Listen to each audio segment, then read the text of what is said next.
उधर श्रीखंड दर्शन संत समिति हिमाचल प्रदेश मंडल के महासचिव गीतानंद सरस्वती ने कहा कि महाराष्ट्र के पालघर में जूना अखाड़े से संबंधित 2 संतों और उनकी गाड़ी के चालक की पीट कर हत्या करना संपूर्ण संत समाज पर एक गहरा आघात है। इसी प्रकार की जघन्य आपराधिक घटना से संत समाज और पूरे देश में आक्रोश और शोक व्याप्त है। उन्होंने कहा कि घटना का वीडियो देखने से रूह कांप जाती है। संतों की सुरक्षित समझे जाने वाला महाराष्ट्र अब हत्याओं का अड्डा बनकर रह गया है।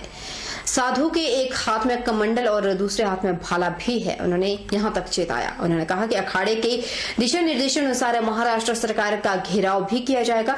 गीतानंद सरस्वती ने मामले में हत्यारों के खिलाफ कड़ी कार्रवाई के साथ साथ फास्ट ट्रैक कोर्ट में मामले की जल्द सुनवाई खत्म कर फांसी देने की मांग की।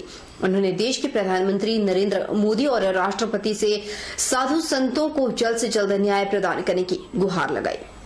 महाराष्ट्र में कल्पगिरी जी महाराज 70 साल, श्री सुशील गिरी जी महाराज 35 साल और एक ड्राइवर की पीट कर निर्मम हत्या कर दी गई। ये बड़े दुख एवं शोक का विषय है। आज हमारे समाज में जो कि देश को दिशा निर्देश देते हैं, एक समाज के धर्म के एक अग्रणी भूमिका निभाने वाले हैं, आज वो देश में सुरक्षित नहीं है। तो हम ये प्रधानमंत्री श्री नरेंद्र मोदी जी और महामहिम राष्ट्रपति जी से ये मांग करते हैं कि इसको संज्ञान लें और जल्द से जल्द न्याय दिलाने की कृपा करें, ताकि हमारे साधु समाज का में जो असंतोष है वो कम हो। वैश्विक महामारी का रूप ले चुके कोरोना वायरस की इस जंग में बतौर कोरोना वॉरियर्स के रूप में मुख्य भूमिका अदा कर देश प्रदेश की सीमाओं पर लगाए गए नाकों पर तैनात पुलिस कर्मचारी अब जरूरतमंदों की मदद के लिए आगे आए हैं। जी हां, हम बात करें बिलासपुर जिला पुलिस की तो यहां पर 650 पुलिस कर्मचारी और अधिकारी इस महामारी से निपटने और जरूरतमंदों का सहारा बनने के लिए अपना एक दिन का वेतन लगभग 11 लाख रुपए मुख्यमंत्री राहत कोष में अंशदान कर रहे हैं। यही नहीं, पुलिस कर्मचारियों की सुरक्षा के लिए जिले में पर्याप्त मात्रा में mask, gloves, sanitiser, PPE kits होने का बिलासपुर डीएसपी संजय शर्मा दावा भी कर रहे हैं। बिलासपुर डीएसपी संजय शर्मा ने कहा कि पंजाब के साथ लगती इंटर स्टेट और हमीरपुर, सोलन व मंडी की सीमा से लगती इंटर डिस्ट्रिक्ट सीमाओं पर तैनात पुलिस कर्मियों की सुरक्षा को लेकर पूरी तरह से एहतियात बरतने की बात कहते हुए उनके लिए पर्याप्त मात्रा में मास्क, ग्लव्स, सैनिटाइजर और पीपी किट्स होने की बात कही, ताकि 24 घंटे ड्यूटी पर तैनात पुलिसकर्मी कोरोना वायरस के संक्रमण से बच सके। बिलासपुर पुलिस जो करीब हमारी जो संख्या है जो है वो 650 है, अधिकारी व कर्मचारी अपने एक दिन का वेतन जो है वो जो कोरोना महामारी है उसके दृष्टिगत जो है वो मुख्यमंत्री राहत कोष में जो है वो अंशदान के रूप में जो है वो दे रहे हैं, जो करीब 11 लाख रुपए जो है वो बनता है, ताकि इस लड़ाई को हम जो है वो पूरा प्रदेश जो है सामूहिक रूप से जो है वो लड़ सके। ज्वालामुखी उपमंडल में 20 अप्रैल के बाद कुछ रियायतें दी गई हैं। यह बात एसडीएम ज्वालामुखी अंकुश शर्मा ने कही। उन्होंने कहा कि किसी का सिविल कार्य अगर छूटा हुआ है तो वह करवा सकता है। 4 से ज्यादा लेबर नहीं लगेगी। लोकल लेवल का कार्य इस्तेमाल होगा। जो भवन निर्माण सामग्री पड़ी है उसे ही प्रयोग में ला सकते हैं। फसल कटाई की जा रही है जिसमें सोशल डिस्टेंसिंग का पालन करना आवश्यक होगा। मोबाइल रिपेयर, आईटी की दुकानें समय समय पर खुलेंगी। वेल्डिंग और टायर पंचर की दुकानें खोलने में छूट दी गई है। जहां तक संभव हो घर पर ही रहे। अनावश्यक घर से ना निकले। घर से निकलने पर मास्क पहनना जरूरी होगा। वाहनों का प्रयोग वर्जित है। किसी भी सहायता के लिए प्रशासन कार्यालय में संपर्क किया जा सकता है। कोरोना के चलते हर बात का ध्यान रखना जरूरी है, इसलिए ज्यादा से ज्यादा घरों में रहें और सभी को जागरूक करें। नई गाइडलाइन आई है, उसके अनुसार पहले वाली व्यवस्था में थोड़ी सी और छूट दी गई है। जैसे कि अगर कोई छोटे मोटे काम है, सिविल वर्क है, वो आदमी करवा सकता है। आप मानिए कि जैसे आपने पहले काम करवा रहे थे और लॉकडाउन शुरू हो गया, कुछ मटेरियल आपके घर में बचा हुआ था, तो एक ऑप्शन है कि अब आप उस काम को शुरू करवा सकते हैं।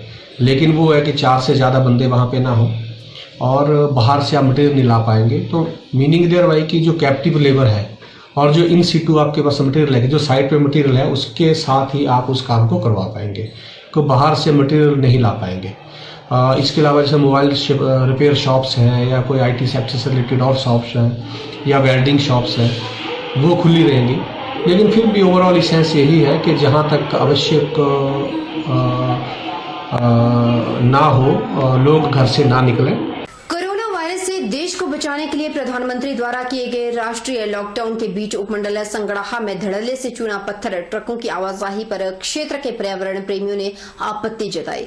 राष्ट्रीय पुरस्कार विजेता किंकरी देवी के पौत्र एवं पंचायत के वार्ड सदस्य विजेंद्र कुमार और पर्यावरण प्रेमी बबलू चौहान ने यहां जारी बयान में कहा कि उपमंडल संगड़ाहा की चूना खदानों से हर रोज निकल रहे 2 दर्जन के करीब लाइमस्टोन ट्रकों की इन दिनों नियमित जांच के लिए विभाग का कोई भी कर्मचारी लॉकडाउन के चलते मौजूद नहीं है। उन्होंने कहा कि पिछले 4 दिनों से उपमंडल संगड़ाहा में करीब 517 बीघा भूमि पर मौजूद खदानों में 3 माइन से हर रोज बिना जांच के चूना पत्थर के ट्रक धड़ल्ले से निकल रहे हैं। खनन विभाग के बजाय प्रशासन द्वारा करवाए जा रहे खनन अथवा स्टॉक निकालने के उक्त कार्यों में पारदर्शिता लाने के लिए हर रोज चूना खदानों की वीडियोग्राफी करवाई जानी चाहिए ताकि नया खनन कार्य न हो। में जो चूना खदानों की गाड़ियां चली हुई है उसके बारे में छानबीन की जाए। अगर ये गैर कानूनी ढंग से चलाई जा रही है गाड़ियां तो इसके खिलाफ कानूनी कार्रवाई होनी चाहिए। इन लोगों को परमिशन दी जा रही है प्राइवेट काम करने की, तो हम लोगों को क्यों नहीं दी जा रही है? सरकारी काम है हमारे पास भी। किंग देव पार्क का जो हमारा कार्य रुका हुआ है उसके लिए भी परमिशन दे दीजिए हमारे को। और जो ये प्राइवेट काम चले हुए, जैसे मान लो आप गाड़ियां चली हुई माइन की, इनको परमिशन कैसे मिल गई? हमारे को मना कर दिया परमिशन।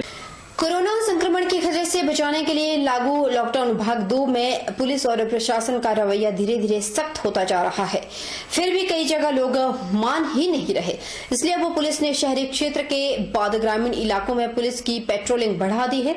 साथ ही पुलिस लोगों को घरों में रहने के लिए समझा रहे हैं। इसके बाद पुलिस कर्फ्यू के उल्लंघन पर मामले दर्ज कर कानूनी कार्रवाई अमल में लाएंगे। इस आशय की जानकारी DSP मदनकांत शर्मा ने देते हुए कहा कि शहर में अनावश्यक भीड़ उमड़ने का मुख्य कारण अब ग्रामीण क्षेत्रों के लोगों का अनावश्यक शहर पहुंचना है। इसके लिए पुलिस की स्टॉक फोर्स तैनात की गई है जो ग्रामीण क्षेत्रों में पेट्रोलिंग कर कड़ी कार्रवाई अमल में लाएगी। पालन करने के लिए जोगिंदर नगर में पुलिस पूरी तरह से मुस्तैद है। लोगों को इस बारे में लगातार जागरूक किया जा रहा है ताकि वो लॉकडाउन के नियमों का पालन करें। सिर्फ और सिर्फ आवश्यक वस्तुओं के लिए बाहर निकलें, गाड़ी का प्रयोग ना करें। कई बार हमने देखा है कि लोग अनावश्यक तौर पर गाड़ी का इस्तेमाल कर रहे हैं। उनको हम हमारे जवान NCC के कैडेट्स समय समय पर हिदायत दे रहे हैं कि वो गाड़ियों का प्रयोग कम से कम करें जहां अति आवश्यक है। विधानसभा फतेहपुर और पुलिस थाना नूरपुर व पुलिस चौकी रेहन के अंतर्गत कस्बा राजा का तालाब के नजदीक गांव बल्ला में एक महिला ने कुएं में कूदकर अपनी जीवन लीला समाप्त कर दी। मृतका की पहचान 43 वर्षीय संगीता पत्नी स्त्रीश निवासी बल्ला डाकर तलाड़ा के तौर पर हुई है। महिला के 2 बच्चे हैं। पुलिस ने इस संबंध में मामला दर्ज कर शव को कब्जे में लेकर पोस्टमार्टम के लिए भेजा है और पोस्टमार्टम करवाकर परिजनों को शव सौंप दिया गया। मैं और मेरी मिसेज दोनों हम यहाँ मौके पे आए। हमने डेड बॉडी को देखा, कुएं में वाकई वो उल्टे मुंह पड़ी हुई थी, तैर रही थी। हमने फिर इसके पति को बुलाया, वहीं मौके पे था, उसको पूछा। उसने बताया कि ये कुछ 5-6 महीने से मेंटली डिस्टर्ब है। पठानकोट राजपाल की दवाइयाँ चल रही हैं और इनकी जो संगीता देवी खत्म हुई है, इसकी माता भी जहाँ इसकी देखभाल के लिए आई हुई है। इनके कहने के मुताबिक इस औरत की थोड़ी दमा की प्रॉब्लम थी तो उसका इलाज चल रहा था। और इस औरत की जो मदर है ये बेसिकली महाराष्ट्र से, पुणे से है और ये भी यहाँ आए 2-3 महीने से यहाँ थे। और पिछली रात को ये लगभग एक ही रूम में सोए हुए थे, लेकिन सुबह पता नहीं कैसे उठ के आ गई और उनके आसपास पता किया, जब बाद में पता चला तो इसकी यहाँ कोई डेड बॉडी मिली। और भी जाँच चलाएंगे, करेंगे हम, अगर दूसरा छोड़ भी करेंगे, लेकिन फिलहाल तो प्रथम दृष्टि से तो इसकी आत्महत्या का ही मामला पाया है। उधर विकासखंड पांवटा साहिब के यमुना नदी किनारे एक नवजात शिशु का शव मिलने से सनसनी फैल गई। यमुना नदी में नहा रहे बच्चों ने सब देखकर पुलिस तक आसपास के लोगों के साथ ही सूचना पहुंचाई। सूचना मिलते ही पुलिस टीम मौके पर पहुंची और जांच शुरू कर दी। फिलहाल अभी तक यह बताया गया है कि किसी ने बच्चे को जन्म देने के पश्चात नदी किनारे फेंक दिया था। वहीं मौके पर पुलिस को कुछ अहम सबूत भी मिले हैं। मामले की पुष्टि करते हुए डीएसपी सोमदत्त ने बताया कि शमशान घाट के पास यमुना नदी के किनारे कुछ बच्चों ने एक थैली में एक नवजात शिशु का शव देखा। पुलिस को सूचना दे दी थी और पुलिस ने मामला दर्ज कर हर पहलू में कार्रवाई शुरू कर दी। सूचना पुलिस स्टेशन में मिली थी कि जो शमशान घाट पांवटा साहिब है उसके पीछे नदी के साथ ही एक नवजात शिशु जो कि मेल है को लिफाफे में बंद किया हुआ है और वो वहां पे पड़ा हुआ है। तो इस इंफॉर्मेशन पे पुलिस मौके पे गई और उस शव को, उस नवजात शिशु के बच्चे के शव को जो है वो पुलिस कब्जा में लिया हुआ, उसका पोस्टमार्टम के लिए हॉस्पिटल भेज दिया है। जैसी स्थिति पोस्टमार्टम के बाद आएगी उसके अकॉर्डिंगली कार्रवाई की जाएगी। वहीं जोगिंद्रनगर शहर के डोहग स्थित औद्योगिक प्रशिक्षण संस्थान में कोरोना कर्मवीरों के लिए मास्क बनाने में जुटी 1 दर्जन से अधिक प्रशिक्षु इन दिनों संस्थान परिसर में लगी सुंदर फूलों की वाटिका को संवारने का जिम्मा उठाए हुए हैं। संस्थान परिसर में लॉकडाउन से पहले अलग अलग प्रशिक्षुओं के निर्धारित ग्रुपों के माध्यम से जिन सुंदर फूलों की वाटिकाओं का निर्माण किया गया था, जिनकी देखरेख कर्फ्यू के चलते नहीं हो पा रही थी, क्योंकि इन दिनों संस्थान में मास्क बनाने के लिए प्रशिक्षु छात्राओं को सप्ताह में बीच में बुलाया जा रहा था। तो इसी बीच प्रशिक्षु ने संस्थान परिसर की सुंदर वाटिकाओं को भी संवारने का कार्य शुरू किया। संस्थान की प्राध्यापिका सुनीता देवी के नेतृत्व में वाटिकाओं को संवारने का कार्य शुरू हुआ। स्वयं प्राध्यापिका सुनीता देवी बताती है कि पर्यावरण संरक्षण प्रकृति की अनमोल सेवा है। प्रशिक्षु पौधारोपण करें और पौधों की नियमित सिंचाई की तकनीक को गहनता से सीखे। इसका दायित्व भी औद्योगिक प्रशिक्षण संस्थान बखूबी निभा रहा है। हरियाली और पर्यावरण की खुशहाली के लिए अधिक से अधिक पेड़ पौधों का संरक्षण जरूरी है। इससे स्वच्छ वायु मिलती है और मनुष्य स्वस्थ रहता है। एक जागरूक इंसान होने के नाते पर्यावरण के प्रति हमारी बहुत ही रिस्पॉन्सिबिलिटी है। हर वर्ष हम अपने इंस्टीट्यूट में अर्थ डे मनाते थे, लेकिन इस बार कोरोना के चलते हम इस डे को नहीं मना पाए। लेकिन जो मास्क बनाने के लिए जो बच्चे आज इंस्टीट्यूट में आए थे, उन्हीं के साथ हमने अपने बगिया को थोड़ा संवारा है और एक मैसेज देने की कोशिश की है ताकि बच्चों को पर्यावरण के कंजर्वेशन के प्रति जागरूक किया जा सके। मुझे पूरी उम्मीद है कि सब मिलजुल कर कोरोना के ऊपर भी विजय प्राप्त करेंगे और अपने पर्यावरण के प्रति भी हम जागरूक रहेंगे और इसकी संरक्षण में पूरा योगदान करेंगे। जी वाकई जिस तरह से इन दिनों लॉकडाउन जारी है, लॉकडाउन भाग 2 जारी है, इससे पर्यावरण वाकई बहुत सुंदर स्वच्छ है और ये जरूरी भी है हमारे और आपके लिए। और सबसे जरूरी है कि आप इस कोरोना जैसी वैश्विक महामारी से बचने के लिए अपने घरों में रहें, सुरक्षित रहें। आप सुरक्षित तो देश सुरक्षित।